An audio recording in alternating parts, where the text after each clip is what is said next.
aujourd'hui on va parler de dette parce que c'est une thématique qui handicape énormément de personnes. Il y a beaucoup de personnes qui sont dans des dettes et qui ne savent plus comment sortir de ce cycle chronique d'endettement, ok? Et parfois, il se demande, est-ce que c'est possible que je puisse sortir de là? Et je veux te dire, oui, c'est possible. Aide-moi encore à partager ce live, s'il te plaît. Va encore taguer plusieurs femmes qui viennent souvent t'emprunter de l'argent. Toutes les mamans qui viennent t'emprunter de l'argent là, s'il te plaît, va les taguer. Va leur dire, viens écouter le live, c'est pour que je n'ai plus jamais affaire avec toi. Pour que je ne te retrouve plus jamais dans mon e-box en train de me prêter les sous. S'il te plaît, viens écouter ce live, d'accord? Donc, je dois parler de dette. Pourquoi? Parce que la dette, il faut que d'entrée de jeu, vous compreniez que la dette égale esclavage. Que quelqu'un note ça dans ce chat pour moi. La dette égale esclavage. Oui. Que ce soit bonne dette, que ce soit mauvaise dette. Je vais t'expliquer pourquoi est-ce que la dette égale esclavage. La dette te met sous un joug, d'accord? Parce que tu as un créancier qui a le droit de réclamer, de te réclamer quelque chose. Je n'ai pas dit qu'il ne faut jamais s'endetter, mais j'ai dit que la dette te met sous un joug d'esclavage. C'est pour ça que la Bible dit que celui qui emprunte est l'esclave de celui à qui il prête. Ça veut dire que automatiquement dans la relation emprunteur-prêteur, il y a un lien d'esclavage, ma soeur. Si tu ne sais pas ça aujourd'hui, je t'informe que entre ton créancier et toi, il y a une relation d'esclave. Que ce soit visible ou que ce soit invisible, celui qui emprunte est esclave de celui à qui il emprunte. Donc, la dette te met sur un joug d'esclavage, voulu ou non voulu. Ça, il faut que ce soit clair. Parce que souvent, les gens me disent, oh non, moi, je ne suis pas esclave de quelqu'un. Si tu as des dettes, que ce soit envers la banque, que ce soit envers quelqu'un de ta famille, que ce soit envers ton mari, que ce soit envers tes enfants, toutes les catégories que tu veux citer, si tu as de la dette, sache que tu es esclave de cette personne. Ça veut dire que cette personne, quand tu es esclave de quelqu'un, ça veut dire que la personne a le droit sur toi et la personne a le droit de réclamation sur ta vie en fait. Donc ça, d'entrée de jeu, il faut qu'on pose le cadre pour te dire que... Parce que j'ai beaucoup de personnes qui jouent, qui s'amusent avec des dettes, qui s'amusent à contracter des dettes et qui ne remboursent pas les dettes à ceux à qui ils doivent. Écoute-moi, c'est un très grand danger. Si tu es quelqu'un et tu fais ça, il faut que des choses changent. Il faut que tu t'améliores, d'accord? On n'est pas ici pour se jeter les pierres, pour se critiquer, mais on est vraiment là pour toucher certains points qui peuvent véritablement nous aider à changer de comportement. Donc, il faut savoir que si tu es quelqu'un qui aime les dettes, si tu es quelqu'un qui vit tout le temps sur les dettes, si tu es dans un cycle où tu te désendettes, tu te réendettes, tu te désendettes, tu te réendettes, ma soeur, tu dois te poser et te demander comment sortir véritablement de ce cycle de dettes chroniques. Il y a des gens, avant que le mois n'arrive, avant que son argent même n'arrive, ils sont déjà... C'est que le niveau de dette qu'elle a ne lui permet même pas de pouvoir avoir un projet, de pouvoir faire un projet. Parce qu'elle est tellement endettée que ça ne lui permet plus du tout de pouvoir même avoir des projets sur son propre argent. Et c'est des cycles répétitifs. Pour certaines personnes, vous allez voir que c'est des cycles. Elle se désendette, elle se réendette, elle se désendette et elle se réendette. Donc aujourd'hui, on va vraiment toucher cette notion de dette de fond, de long en large. Parce qu'il y a vraiment beaucoup de choses que quand tu comprends dans l'endettement, ça va aussi également te permettre de pouvoir corriger, d'accord, un certain nombre de choses par la suite. Donc la première des choses que je veux que tu saches, c'est que pour sortir des dettes, il faut que tu apprennes à voir les dettes comme une opportunité. Oui, il faut que tu apprennes à voir la dette comme une opportunité. Et je vais t'expliquer pourquoi. Parce que si tu n'arrives pas à voir la dette comme une opportunité, tu vas voir la dette, en fait, tu vas entrer dans un cycle de recommencement, d'accord? Mais la dette doit être un signe d'opportunité pour toi. La dette n'est pas que faite pour t'engouffrer. Tu peux voir la dette de deux façons. Et c'est d'ailleurs ce pourquoi deux personnes, d'accord, devant deux situations d'endettement, ne sortent pas de cette expérience avec le même bagage. Parce qu'il y a une catégorie qui va comprendre que c'est une possibilité, c'est une opportunité. Et il y a une autre catégorie en fait qui va se lamenter et qui va dire c'est la fin de ma vie. J'ai tous mes créanciers sur le dos. Non. Aujourd'hui, on va voir en quoi est-ce que c'est une opportunité et en quoi est-ce que c'est aussi un désastre. Parce que dans les deux cas, il y a des conséquences. D'accord? Je vais peut-être commencer par le cas où c'est un désastre. Parce que dans la plupart des cas, vous voyez, quand quelqu'un est hyper endetté, quand tu es endetté, comme je disais tout à l'heure, tu es sous le joug d'un esclavage, ça veut dire que tu as des personnes qui te réclament. Ça veut dire que tu es dans l'impossibilité de construire quelque chose durablement. Tu es dans l'impossibilité de bâtir durablement. Pourquoi? Parce qu'il y a un droit de réclamation. Coucou Anastasse, comment vas-tu? Il y a un droit de réclamation, d'accord, sur tout ce que tu construis. C'est pour ça que vous... Oh, depuis Dubaï, merci beaucoup. C'est pour ça que vous allez voir, quelqu'un peut bâtir, et je vous assure, même les générations après lui n'héritent pas de ce qu'il a construit. C'est tellement important. Je vous en supplie, pour tous ceux qui sont parents ici, vous devez prendre un engagement aujourd'hui de ne jamais laisser des dettes à vos enfants. Je sais que j'ai des parents sur cette plateforme et je vous assure, c'est tellement important que tout parent doit prendre la décision, écoute-moi, de ne jamais, quelle que soit la forme de dette que tu as. Parfois, j'ai des gens en Occident qui se disent, moi j'ai des dettes de maison, c'est pas grave, je vais rembourser ça jusqu'à 70 ans. Faut m'arrêter ça. Parce que tu as l'obligation de ne pas laisser de dette à tes enfants. C'est une obligation, s'il te plaît, de refuser. Si tu as une liste de vœux, ma soeur, que tu fais, pour ceux qui croient en Dieu, si tu es chrétien, fais dans ta liste de vœux, mais que je ne laisserai, accorde-moi la grâce, Seigneur, de ne jamais laisser de dette à ma postérité. Parce que la dette handicape les générations futures. La dette ne te met pas que toi seul sur l'esclavage. La dette met tes générations futures sous le même joug d'esclavage. Et le problème de l'endettement, c'est que même après ta mort, cette dette parle contre ta postérité. C'est pour ça qu'il faut que tu commences à haïr la dette. Surtout les mauvaises dettes. Ça veut dire les dettes qui sont utilisées pour faire des futilités.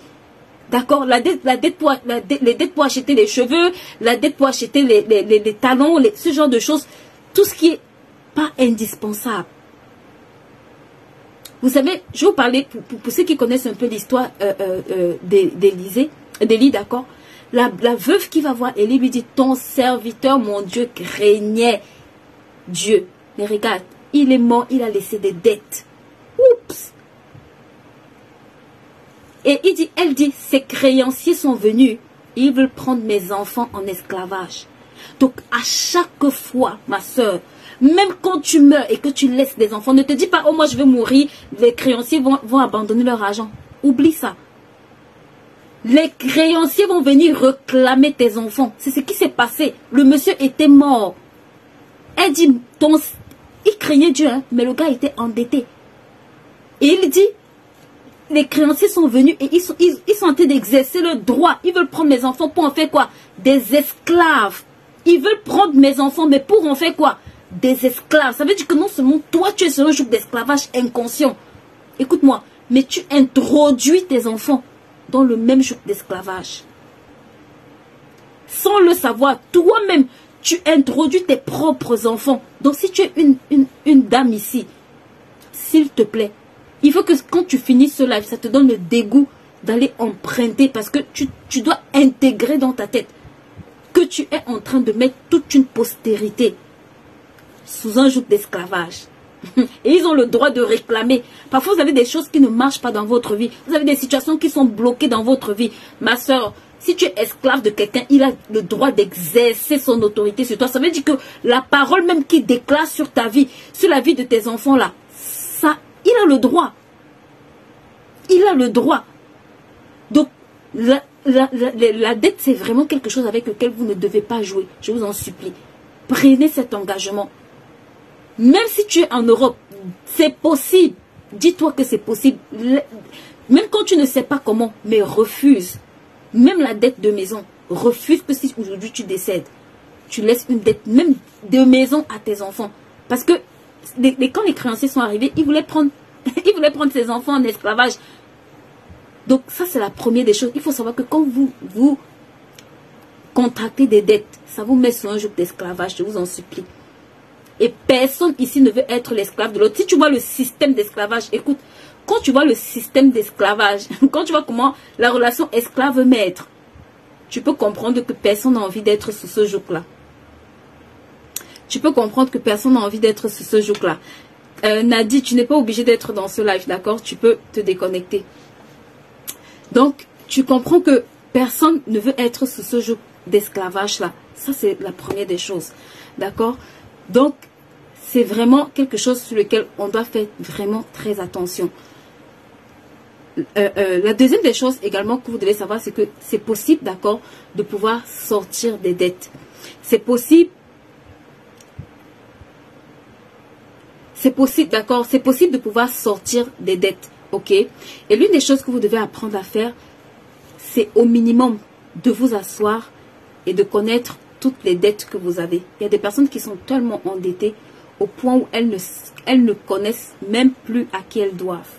Ma soeur, la première des choses que tu dois apprendre à faire, quand tu es endetté, prends un bout de papier et fais la liste de toutes les personnes, je t'en supplie, ou de toutes les dettes que tu as. Parce que si tu n'as pas une bonne information, tu ne pourras pas te désendetter. Vous voyez? Tu as besoin de savoir combien est-ce que je dois. Combien est-ce que je dois à chacun de mes créanciers. Ça, c'est la première étape. Étape numéro 1, tu dois apprendre à faire un état de tes endettements. À qui est-ce que je dois? Combien est-ce que je dois à chacune de ces personnes? Prends le temps d'écrire. Ça va t'aider à avoir une visibilité claire sur l'état de ce que tu dois, de combien tu dois et à qui tu dois. Ça, c'est l'étape numéro 1. Et je t'assure, tu dois faire cette étape sincèrement. Donc, va te rappeler de toutes les personnes à qui tu dois. Ou va dans l'inbox des personnes à qui tu dois et demande-leur combien est-ce que je te dois. Ou si tu te rappelles que tu as des dettes, d'accord, vis-à-vis de certaines personnes, prends le temps de mettre ces dettes-là par écrit, une à une. Sois le plus honnête en fait possible. Prends le temps de mettre cette dette, d'accord. Maintenant, la deuxième chose que je vais te recommander, c'est regarde parmi ces dettes. Parce que souvent, quand on fait le bilan de nos dettes, après, on se demande par où est-ce que je vais commencer pour rembourser, où est-ce que je vais trouver de l'argent pour rembourser tout ça. Et très souvent, on se focalise à vouloir rembourser le plus gros montant. Mais en fait, là où tu dois te focaliser, c'est à rembourser le montant. C'est les montants que tu peux le plus rapidement possible rembourser. Ça veut dire que quand tu vas finir cette liste, il faut que tu te demandes quels sont les montants que je peux rembourser le plus rapidement possible. Parce que ça va te permettre de sortir une liste de créanciers. D'accord? Et pour ceux sur lesquels tu ne peux pas rembourser dans l'immédiat, ou tes finances actuelles ne te permettent pas de rembourser, essaye de contacter ces personnes pour avoir un plan d'échelonnage, d'accord, de remboursement. Ça veut dire propose-leur en fonction de tes finances un montant que tu peux leur rembourser mensuellement. Et fais un plan d'échelonnage avec le nombre de mois. Parce que ça va te servir d'objectif. Parce que quand on a des dettes, oui, on se fixe des objectifs. Mais si tu ne sais pas comment bien te fixer ces objectifs, là, tu vas dire, bon, je vais rembourser celle-ci demain, je vais rembourser... Non. Et un plan d'échelonnage, en fait, pour chacune des dettes. Et ça va te permettre de savoir combien est-ce que tu dois rembourser et en combien de mois. Et si tu sais que tu as 10 mois, 20 mois, 30 mois pour rembourser cette dette, ce sera ton objectif, d'accord, pendant ce temps déterminé, de pouvoir rembourser cette quantité d'argent-là. Ça, c'est la première des choses que tu dois pouvoir faire. C'est l'étape basique. Maintenant, pour en finir avec le cycle chronique de dette, ou alors pour en finir avec l'endettement, qu'est-ce qui est important de faire? Parce que c'est bien de travailler pour rembourser, d'accord, mais il faut que de cette expérience-là, tu puisses être transformé. Il faut que de cette expérience-là, tu puisses être quelqu'un de totalement différente. Et c'est ça l'intérêt, en fait, de ce live aujourd'hui. C'est comment est-ce que je peux utiliser la dette pour changer drastiquement ma façon de faire les choses. Je vais t'expliquer. La dette traduit une chose, l'ignorance, d'accord, et le manque de connaissances. Quel que soit le motif que tu vas justifier, surtout les mauvaises dettes. Je ne parle pas des personnes qui s'endettent, d'accord, pour faire grandir leur entreprise et tout ça. Je suis encore dans l'endettement pour des choses basiques, d'accord, ou les mauvaises dettes. Dans la plupart des cas, ça traduit le manque d'objectifs. Ça traduit l'ignorance, d'accord, ça traduit le manque de connaissances. Et très souvent, les personnes qui veulent s'endetter, se désendetter, elles essayent de rembourser l'argent, d'accord, mais elles n'essayent pas d'acquérir des compétences qui vont les éviter de retomber dans ce cycle-là. C'est pour ça que elle peut se désendetter, quelque temps après, elle retombe dans le même cycle, quelque temps après, elle ressort de ce cycle, quelque temps après, elle rentre dans ce cycle à nouveau. Donc, c'est très bien de se désendetter, mais c'est encore mieux, écoute-moi, de pouvoir acquérir assez de connaissances. Parce que qu'est-ce qui te ramène dans ce cycle de dette? C'est l'ignorance. C'est pour ça que la Bible dit que mon peuple périt, parce qu'il manque de la connaissance. Donc, tout domaine dans lequel il te manque de la connaissance, tu ne vas pas fonctionner correctement. Maintenant, qu'est-ce qui est important pendant cette phase? Qu'est-ce qui est important? Sur quoi est-ce que tu vas travailler pour véritablement sortir de ce cycle d'endettement. La première des choses sur lesquelles tu vas travailler, s'il te plaît, c'est ce que tu as. D'accord? C'est ce que Élie dit à la veuve. Quand la veuve vient voir Élie, elle dit à Élie, qu'est-ce que tu as entre tes mains? Elle s'attend à ce que Élie lui donne un remède miracle. Élie lui dit, qu'est-ce que tu as entre tes mains? Qu'est-ce que tu as?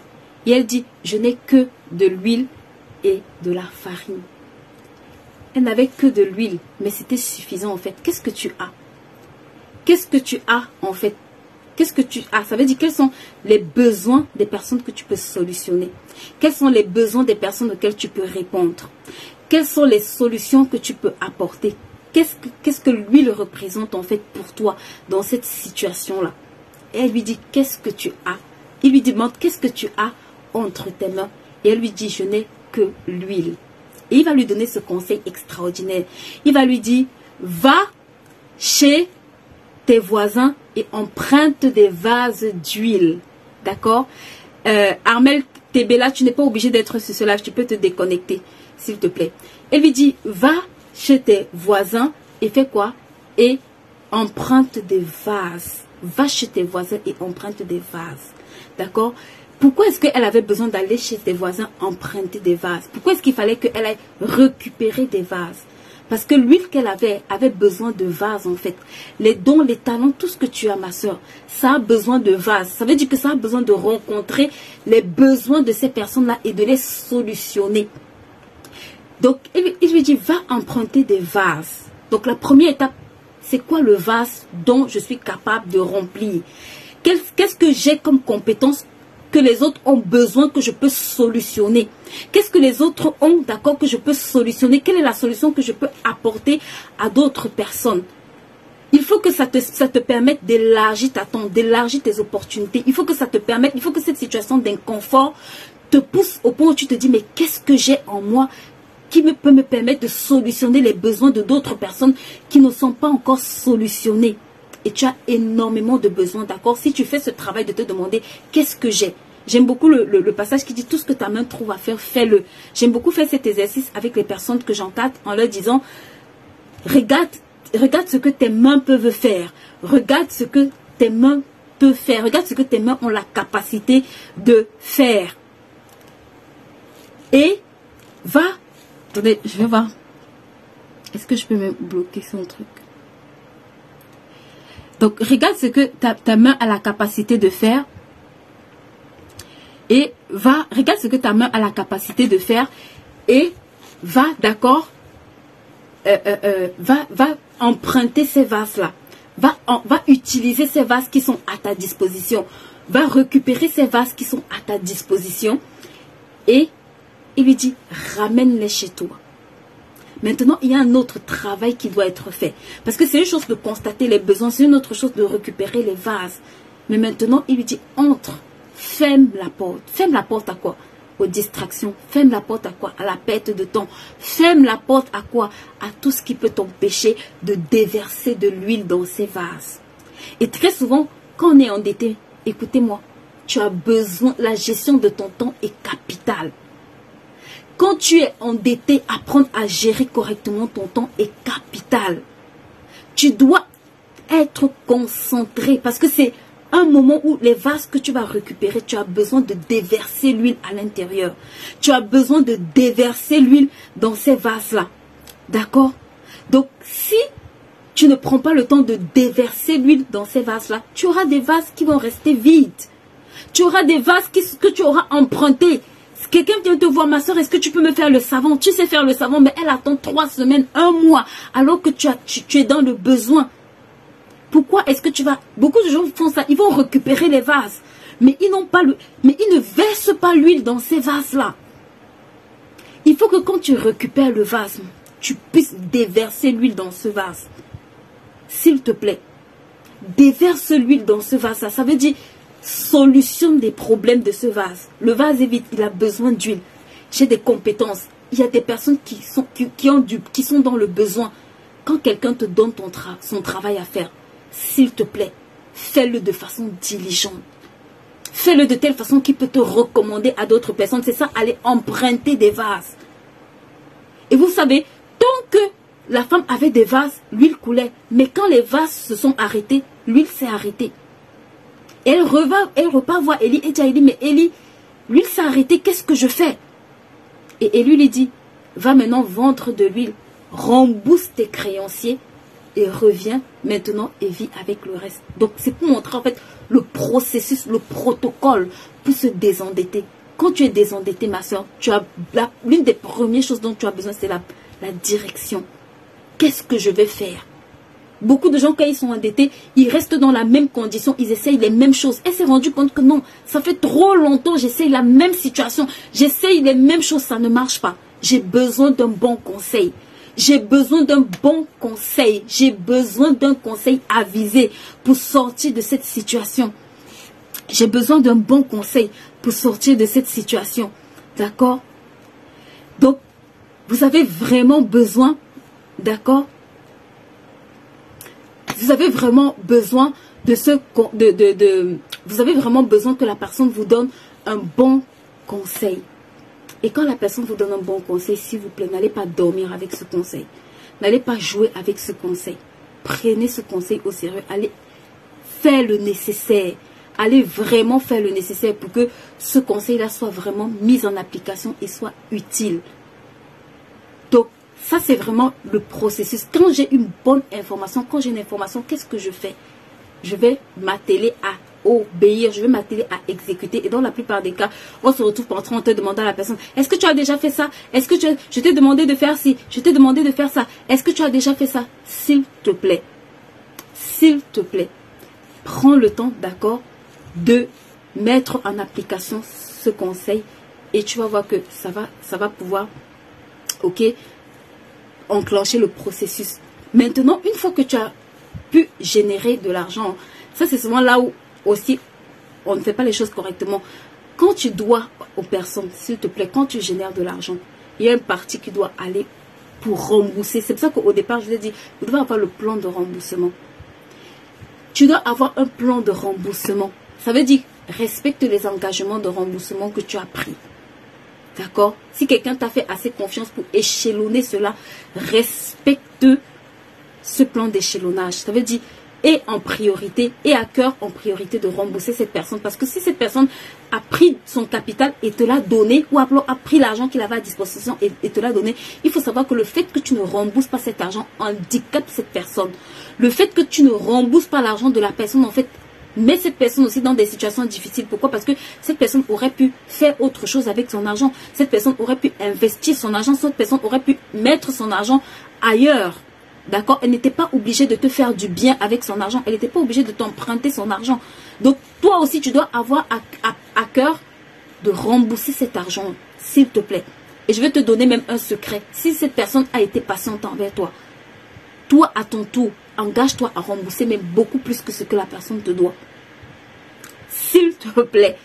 Si la personne a été vraiment patiente envers toi, rembourse cet argent. Et j'ai envie de te dire, fais du bien aussi à cette personne. Parce qu'elle n'était pas obligée de te venir en aide pendant les temps difficiles. Parfois, on est dans le besoin et tu vas voir quelqu'un, la personne t'ouvre la porte. Mais tu es la même personne qui va refermer la porte par ta façon de faire les choses. Tu sais, juste ton comportement quand tu dois de l'argent à quelqu'un peut faire même que peut incliner le cœur de cette personne pour que cette personne-là soit assez compréhensive. Et parfois même, qu'il ne vienne même pas réclamer cet argent-là. Mais le fait parfois que tu sois désintéressé, tu fasses comme si c'était une obligation, fais en sorte que la personne, ma soeur, ça ferme son cœur. Donc, une des choses, un des secrets que je vais te donner, s'il te plaît, si tu dois de l'argent à quelqu'un et que tu as la possibilité de rembourser, rembourse la personne. Et j'ai envie de dire, fais du bien même à la personne. Parce que demain, tu pourras encore avoir besoin de cette personne. Demain, tu pourras encore solliciter cette personne-là. Et si elle t'a ouvert la porte hier, il faut savoir que demain, tu auras besoin qu'elle t'ouvre encore cette porte-là. Ou alors tu auras besoin que ce soit quelqu'un d'autre. Peut-être que ce ne sera pas elle. Je vois souvent les gens, ils empruntent ici, après ils quittent, ils vont emprunter à gauche, après ils quittent, ils vont emprunter à droite. Ma soeur, il faut savoir qu'à un moment donné, toutes les personnes là, elles peuvent se rencontrer. Mais le fait que peut-être ça s'est mal passé avec quelqu'un, mais que tu aies l'humilité, tu vois, de bien faire les choses, fais en sorte que même si demain tu vas te retourner vers quelqu'un d'autre, la personne, même si elle connaît la personne à qui tu as emprunté au début, ça pourra éviter que ça te ferme la porte. Donc, ça, c'est vraiment une clé, d'accord, que je voulais partager avec vous. De vous dire que, de se dire que il faut éviter de penser que l'endettement, c'est une fin en soi. D'accord? Quand tu es endetté, dans chaque dette, il y a une opportunité. La première opportunité que tu dois saisir, c'est l'opportunité d'apprendre. Apprends à faire les choses différemment. Apprends à gérer tes finances différemment. Apprends à prendre des décisions différentes. Ça va t'aider. Parce que si tu arrives au niveau où... Parfois, les gens vont dire, oui, je m'endette parce que je suis malade. Ça peut arriver. D'accord? Mais, je me suis aussi rendu compte que même quand tu t'endettes, étant malade, à un moment donné de ta vie, tu as eu l'opportunité, par exemple, de pouvoir mettre de l'argent de côté que tu n'as pas fait. Ce n'est pas toujours le cas, mais ça peut arriver. Ça peut arriver, d'accord? Donc, c'est extrêmement important. Je vous en supplie, ça c'est vraiment un point très important. Quand tu dois de l'argent à quelqu'un, rassure-toi déjà que la première des choses, tu fais un plan de désendettement. Ça veut dire, tu t'es assis, tu as recensé toutes les dettes que tu dois. Toutes les dettes, d'accord, que tu dois à des personnes. Rassure-toi que tu t'es fixé un plan de désendettement, que tu sais combien tu dois et sur combien de temps est-ce que tu peux rembourser cette dette-là. Ça, c'est la première des choses. La deuxième des choses, s'il te plaît, investis-toi. La deuxième des choses, investis-toi, d'accord, à acquérir de la connaissance. Cherche de la connaissance qui te manque. Cette connaissance va te permettre de pouvoir solutionner beaucoup plus de problèmes.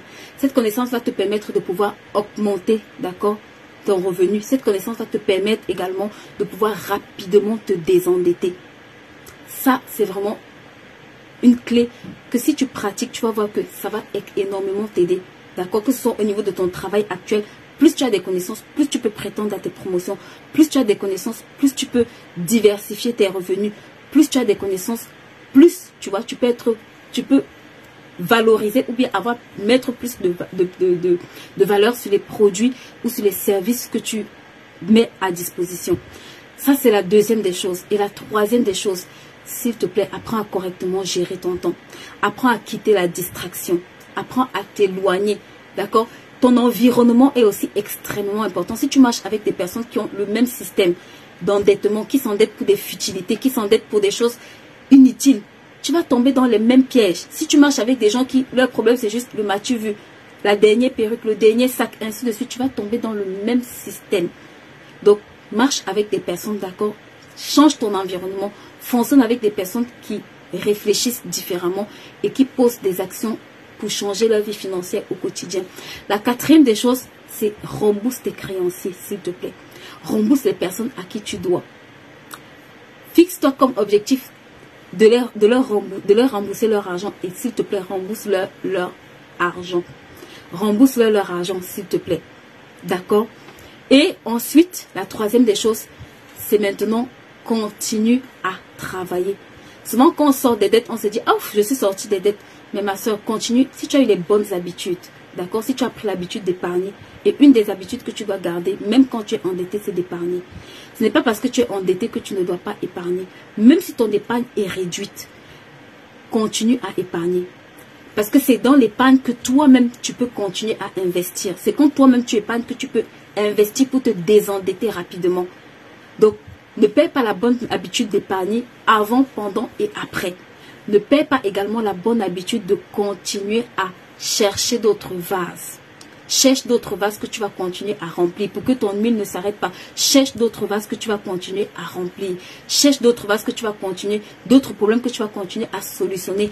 Améliore-toi, d'accord, dans les problèmes que tu vas pouvoir solutionner au quotidien. Ça, c'est la troisième chose. Et la quatrième des choses avec laquelle je veux clôturer ce live, d'accord, c'est que apprends à voir la dette comme une opportunité. Maintenant, les bonnes dettes ou les dettes qui sont des opportunités, c'est des dettes que tu vas prendre pour pouvoir investir. D'accord? Ça veut dire que j'ai un projet par exemple et ce projet-là nécessite, je n'ai pas assez de capital pour ce projet. Et ici, je déconseille à tous les jeunes, toutes les personnes qui commencent à se lancer. Je vous en supplie, je vous déconseille de commencer par les dettes. Si tu veux te lancer, commence avec ce que tu as. Et quand tu as appris à gérer ce que tu as, là maintenant tu peux t'endetter, d'accord, pour pouvoir agrandir ce que tu es en train de faire. Mais si tu commences directement par des dettes, il y a plusieurs désavantages. C'est que déjà tu vas subir la pression des remboursements. Et après, si tu ne peux pas rembourser, tu vas te rendre compte que rapidement, ce business-là, tu seras en train de le fermer. Donc, une des choses, apprends à, même si, quelle que soit la petitesse, apprends à commencer sans dette. D'accord? Quand c'est possible, apprends vraiment à commencer sans dette. Et la dette doit être un levier. Un levier sur lequel tu t'appuies pour propulser ton entreprise. Ça veut dire que la dette doit venir amplifier ce que tu fais. La dette doit venir te propulser dans ce que tu fais. C'est pour ça que vous allez voir, les banques n'ont pas de mal à prêter à des personnes qui ont beaucoup d'argent. Pourquoi? Parce qu'ils savent que ces personnes-là savent déjà gérer de l'argent. A contrario, quand tu démarres et que tu viens, les banques ont du mal à te faire confiance. Pourquoi? Parce que ces banques se rendent compte que, en réalité, il n'y a pas d'historique sur lequel ils peuvent s'appuyer pour te faire confiance. Ils ne voient aucun projet que tu as déjà eu à mener, d'accord, qui peut te permettre de pouvoir gérer correctement l'argent qu'ils vont mettre à disposition. Ils ne voient aucun business plan sérieux qui leur garantit, d'accord, que tu es en mesure de pouvoir gérer l'argent dont ils vont mettre à ta disposition. C'est pour ça que la plupart des banques, en général, ils vont vous fermer la porte. Quand vous allez arriver, ils vont vous fermer la porte parce qu'ils vont se rendre compte que en réalité, derrière, il n'y a pas un projet sérieux. En réalité, derrière, il n'y a pas des indicateurs qui leur permettent de te faire assez confiance pour te confier leurs capitaux. Ok? Donc, c'est pour ça que la dette devient une opportunité quand toi-même déjà, tu as fait un certain nombre de choses. Quand tu as déjà commencé à faire à travailler, à mettre en place un certain nombre de choses qui commencent à marcher, tu vas te rendre compte que les banques, en général, elles ont moins de mal à te faire confiance parce qu'elles ont déjà vu certains résultats. C'est-à-dire que même quand tu veux acheter une maison, tu vas à la banque ne te prête pas. Ils vont te demander tes relevés sur tes 3 derniers mois. Ils vont te demander ton épargne. En fait, qu'est-ce qu'ils sont en train de vérifier? Ta capacité à manager correctement ton argent. Donc, tu ne seras pas le premier. Ils vont pas ramasser leur argent et te donner et te faire confiance aveuglement. Si c'est ça, c'est que tout le monde allait se pointer à la banque et la banque allait dire, ok, tiens, prends l'argent, va faire ton projet. Mais dans la plupart des cas, ce n'est pas ça. La banque donne de l'argent à des personnes assez sérieuses qui ont démontré leur capacité dans la plupart des cas à pouvoir correctement manager la ressource qu'ils ont. Donc, ça, vous devez vraiment l'intégrer, d'accord? Et ça va vraiment vous aider. Ne vous endettez pas quand vous commencez votre projet. C'est vraiment it's the worst thing to do. C'est vraiment l'une des mauvaises façons. Surtout quand vous êtes des jeunes entrepreneurs, quand vous commencez, vous avez énormément de choses à apprendre. Donc, dans la plupart des cas, commencez avec ce que vous avez. Je dis toujours sur cette chaîne, un projet ne commence pas par combien tu as, ça commence par est-ce que tu es prêt. Parce que le projet, une des règles, c'est que la réussite d'un projet dépend du porteur d'un projet. La réussite d'un projet ne dépend pas de est-ce que j'ai beaucoup d'argent d'abord, non. Ça ne commence pas par l'aspect financier. La réussite d'un projet commence par la préparation. Est-ce que tu es assez prêt mentalement? Est-ce que tu es assez prêt? D'accord? Est-ce que tu as assez de compétences? Est-ce que tu as assez de capacités? Est-ce que tu as une bonne connaissance, d'accord? Une bonne maîtrise du projet que tu veux faire pour le faire correctement?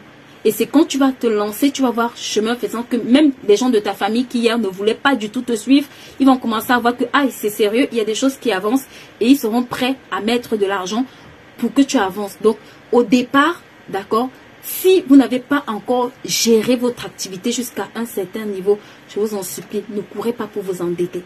C'est ça qui fait en sorte que tu rencontres des personnes qui se sont lancées, ça fait peut-être 1 ou 2 ans, mais ils croulent sur des dettes ou alors ils ferment un business, ils se retrouvent hyper endettés. Parce qu'au départ, ils ne comprennent pas que quand tu te lances, tu as énormément de choses à apprendre, tu as énormément de choses à mettre en place et parfois tu n'as pas une bonne maîtrise. Donc, l'argent n'est pas toujours le problème et très souvent, l'argent n'est même pas souvent le problème. C'est pour ça que vous allez voir, même quand vous allez au niveau des banques, ils vous demandent quel est votre plan d'affaires. Avant de chercher à connaître l'aspect financier, ils vont vous demander quel est votre plan en fait. Parce qu'en lisant votre plan, la banque doit être capable de détecter un certain sérieux. À la façon dont vous construisez votre plan d'affaires, la banque doit pouvoir détecter que vous êtes quelqu'un de sérieux. D'accord? Quand vous êtes en mesure de faire une bonne étude de marché, quand vous êtes en mesure de faire une bonne analyse du marché, quand vous êtes en mesure de bien sélectionner vos produits, de projeter un certain nombre de choses dans vos plans d'affaires, vous allez vous rendre compte que vous-même, vous allez trouver des mécanismes pour commencer à le faire et vous allez voir que au fur et à mesure que la ressource même arrive, d'autres opportunités s'ouvrent pour que le montant dont vous avez besoin pour réaliser vos projets arrive. Donc, évitez, ça c'est vraiment une des grosses sources d'endettement que je vois. Les personnes qui veulent se lancer dans un business, j'ai appris que peut-être la vente de sacs ça marche, ou bien la vente des mèches ça marche. Je me lève, je prends 10 000 euros parce que je me suis formée, je vais injecter là-dedans et après je me retrouve hyper endettée. Ou bien je me retrouve en train de crouler sur des dettes. Je vous en supplie, ne faites pas ça. Dans la plupart des cas, si c'est votre première activité, si vous n'avez jamais géré une activité, vous allez vous retrouver en train de pleurer. J'ai beaucoup de personnes qui se retrouvent en train de pleurer à cause de ce genre d'erreur. Si c'est ta première activité, si tu es vraiment nouveau, tu te lances nouvellement, écoute-moi, ne t'endette jamais pour te lancer. Accepte d'aller apprendre gratuitement, accepte d'aller travailler, aller faire même des petits boulots pour avoir un montant pour commencer. Commence faiblement, c'est une loi, c'est un principe. La loi des faibles commencements, je le dis toujours, regarde, quand tu es fidèle dans de petites choses, on te confiera de grandes choses. Même dans ton activité, quand tu es fidèle, ne cours pas pour t'endetter. Parce que parfois, quand tu te précipites pour t'endetter, écoute-moi, s'il te plaît, quand tu te précipites le problème, ce n'est pas la quantité d'argent. Le problème, c'est que si tu n'as pas la capacité pour gérer la quantité d'argent qui arrive à toi, tu vas la perdre. Il dit, c'est vrai, moi j'ai fait lever jusqu'à des milliards, mais je me rappelle toujours que ce projet, que c'est le projet qu'on finance. Je sais pas ce que... Attends, je vais relire Daniel. C'est vrai, moi je fais lever jusqu'à des milliards, mais je me rappelle toujours que c'est le projet qu'on finance. Ok, bon, je n'ai pas trop bien compris ce que tu veux me dire. Peut-être de reformuler.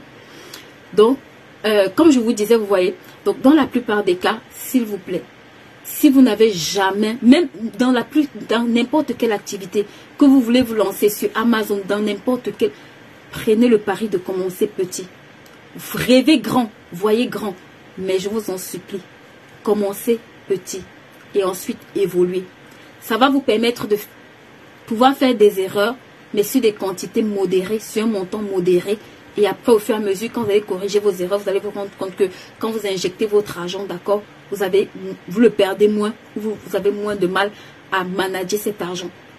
Ce n'est pas qu'une affaire d'argent. Vous savez, les millionnaires, là, les gens qui gagnent au loto, ils ont des millions à leur disposition. Mais les études montrent que 5 années après, ils ont perdu cet argent totalement. 5 ans après, les études montrent que la plupart des gens qui ont gagné des millions au loto, 5 années après, ils les ont perdus. C'est pas parce qu'ils sont stupides. C'est parce que tu n'attires et ne conserves à toi que ce que tu as la capacité de gérer. Donc, si tu n'as jamais géré des millions, même si on te donne des millions, même si on t'emprunte des millions, ça ne fera pas de toi quelqu'un qui sait gérer des millions. C'est pour ça qu'il faut payer le prix d'apprendre à gérer, d'accord? Apprenez à gérer doucement. Plus vous allez vous améliorer, plus vous allez attirer les ressources nécessaires jusqu'au niveau où, d'accord, vous pourrez gérer des ressources plus grandes. Et vous allez voir que même en vous présentant dans une banque, la banque aura moins de mal à vous prêter de l'argent. La banque sera ouverte à discuter avec vous.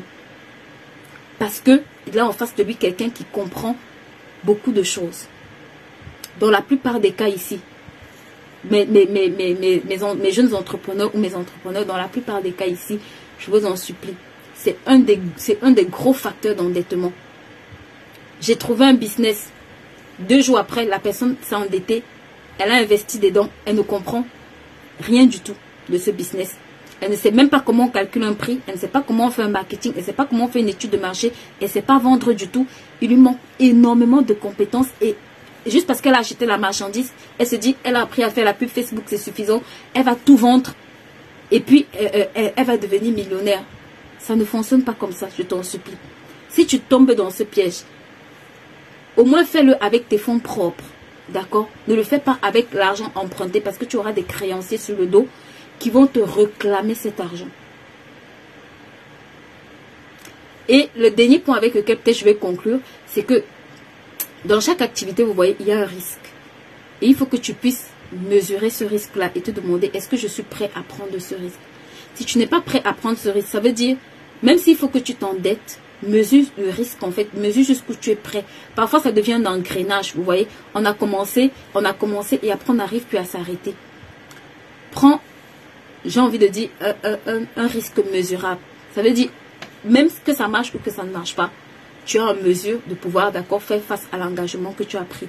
Au moins, ça va t'éviter de crouler sur d'énormes dettes que tu pourras mettre des années et des années et des années à rembourser. J'ai des personnes qui ont dépensé plus de 100 000 euros, je vous assure, dans des projets qui jusqu'aujourd'hui n'ont pas généré 1 euro. Donc, c'est une bonne chose, mais il faut faire attention. Avant d'aller t'endetter, rassure-toi, que ce soit auprès de ta famille. Regardez, aujourd'hui, si on nous parle de toutes ces entreprises comme Amazon, nous-mêmes, on veut acheter des actions, nous-mêmes, on veut investir là-bas. Ça veut dire que nous-mêmes, on veut leur prêter notre argent. Parce qu'on a vu que c'est des entreprises assez sérieuses qui sont en capacité, d'accord, de pouvoir correctement utiliser la ressource qu'on met à leur disposition. Donc, prends le temps de bien faire les choses. Prends le temps d'apprendre à gérer la ressource que tu as au petit niveau auquel tu te trouves et évolue. Ne te dis pas, oui, ça fait 10 millions, tu prends tes 10 millions, tu les mets dans un business. Je t'assure, il y a beaucoup de paramètres dans un business, surtout quand tu n'as jamais fait ce business-là. Il y a trop de paramètres parfois que tu ne maîtrises pas. Parfois, c'est même pas au niveau de l'argent, parfois c'est la mauvaise personne que tu vas employer qui va venir faire crouler ton business. Je veux dire que je suis assez d'accord avec toi dans le sens que les gens sollicitent d'importants montants et pourtant en études de projet on découvre qu'ils peuvent commencer par beaucoup peu. Exactement. Une des choses que, merci beaucoup Daniel, une des choses que tu peux faire, que je recommande même, commence par segmenter ce projet là. D'accord? Parfois les gens viennent me voir, j'ai un projet de construire une grande école, un grand truc. Je dis ok, commence déjà même par donner cours à 2 personnes. Commence déjà à chercher 2 personnes à qui tu vas donner cours. Et quand tu vas pouvoir faire progresser ces 2 personnes, ils vont te recommander, tu vas passer à 4 personnes, à 10 personnes. Et quand tu vas arriver à 30, 40, 500 personnes, là tu seras en mesure, là tu vas voir que le projet devient évident. Tu n'auras pas besoin d'aller ouvrir une école sans te rassurer même déjà que c'est un projet viable. Dans la plupart des cas, apprenez à tester vos projets, je vous en supplie. C'est pour ça qu'on vous demande de faire une étude de marché. Parce que ça vous permet de voir est-ce que mon produit a une place sur ce marché. Comment est-ce que je peux me différencier sur ce marché? Quels sont les facteurs clés de succès que je dois développer pour réussir, pour survivre sur ce marché? Quels sont les paramètres que je dois prendre en compte? D'accord? Et ensuite, commencer petit. N'ayez pas peur de commencer petit. Au contraire, c'est le meilleur moment. Pourquoi? Parce que ça va vous permettre de vous former, ça va vous permettre d'apprendre, de faire même des erreurs s'il le faut, et après de grandir. Tout doucement, vous allez pouvoir grandir. Et à la fin, vous allez voir que dans votre projet, vous arrivez à avancer sereinement. D'accord? Donc, ça, c'était quelques astuces que je voulais vous donner par rapport aux dettes. Ok? De ne pas tomber rapidement dans l'endettement. Je vous en supplie. Surtout quand j'ai beaucoup d'entrepreneurs, dès qu'ils entendent qu'il y a l'affaire du siècle, ou bien il y a le business du siècle, ils prennent leur argent, ils vont mettre dedans. Maintenant, je vais clôturer avec la catégorie de ceux qui ont l'argent, ceux qui doivent et qui ne veulent pas rembourser. Je vous en supplie. Vous savez, j'ai commencé en disant que il y a une chose qui est très vraie. C'est que même si toi, tu réussis à échapper, l'argent de quelqu'un, c'est quelque chose de tellement important que si tu joues avec, s'il te plaît, quand tu dois à quelqu'un, fais l'effort. Même si tu n'as pas de quoi rembourser cette personne, va t'humilier auprès de la personne. Il y a des gens, je vous assure, qui perdent leur vie. Parfois, juste parce que tu dois à quelqu'un, tu lui parles tellement mal. S'il te plaît, va t'humilier, dis à la personne, je n'ai pas la capacité de te rembourser maintenant.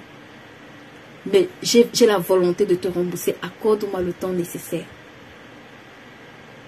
Ça, c'est la première des choses. Maintenant, si la personne ne veut pas vous rembourser, vous savez, parfois, j'aime toujours dire, prends ça comme une leçon de vie. Prends ça comme un enseignement. Si quelqu'un a ton argent et qu'il ne veut pas te rembourser, prends ça comme un enseignement de vie. De te dire que la prochaine personne qui arrivera, parce que très souvent, on fonctionne de façon émotionnelle. C'est mon frère, je dois lui prêter de l'argent. C'est ma soeur, mais le jour où elle doit te rembourser, elle ne se rappelle pas qu'elle est ton frère, elle ne se rappelle pas qu'elle est ta soeur. C'est le jour où elle te parle tellement mal que tu te demandes, est-ce que ça c'est la personne que j'ai aidée? Est-ce que ça c'est quelqu'un à qui j'ai fait du bien? C'est la façon dont elle est d'une insolence avec toi. Tu es juste émerveillé en fait de te rendre compte que waouh, est-ce que tu pouvais arriver à ce niveau? Mais toi, en retour, prends ça comme une leçon de vie.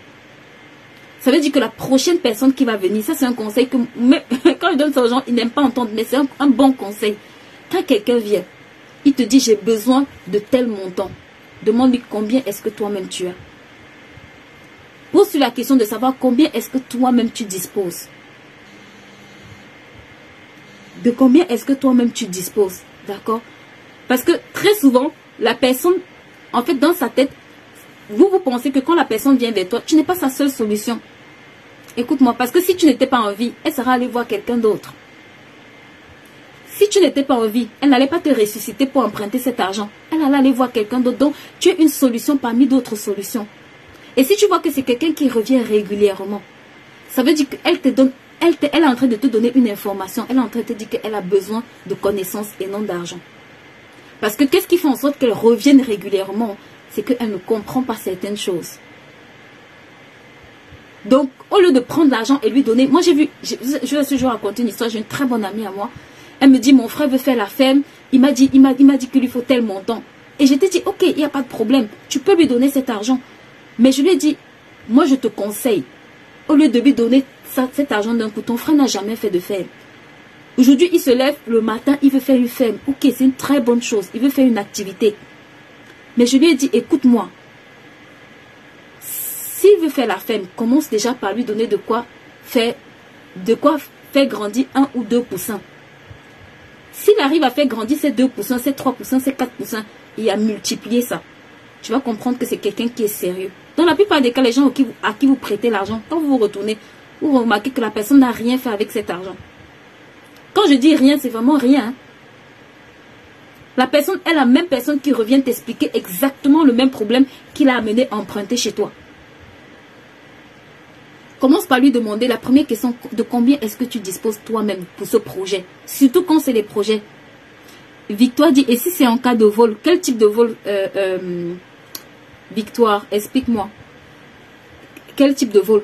Vous voyez, dans la plupart des cas, quand la personne vient t'expliquer, je veux faire ça comme projet, assois-toi et écoute-le. Et après, dis-lui, vu que c'est ton projet, de combien est-ce que toi-même tu disposes pour réaliser ce projet?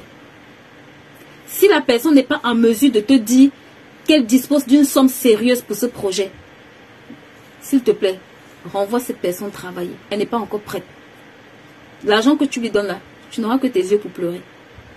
On n'aide pas quelqu'un qui n'a pas soif. Tu sais, dans la plupart des cas, quand tu vois même quelqu'un qui a vraiment besoin d'aide, la personne est tellement au four et au moulin que tu sens que ton argent, c'est juste pour le propulser. Quand tu vois quelqu'un qui est couché gaillardement en train de dormir, et puis le matin, il se lève avec un projet, tu n'as jamais vu la personne même aller au marché vendre une tomate.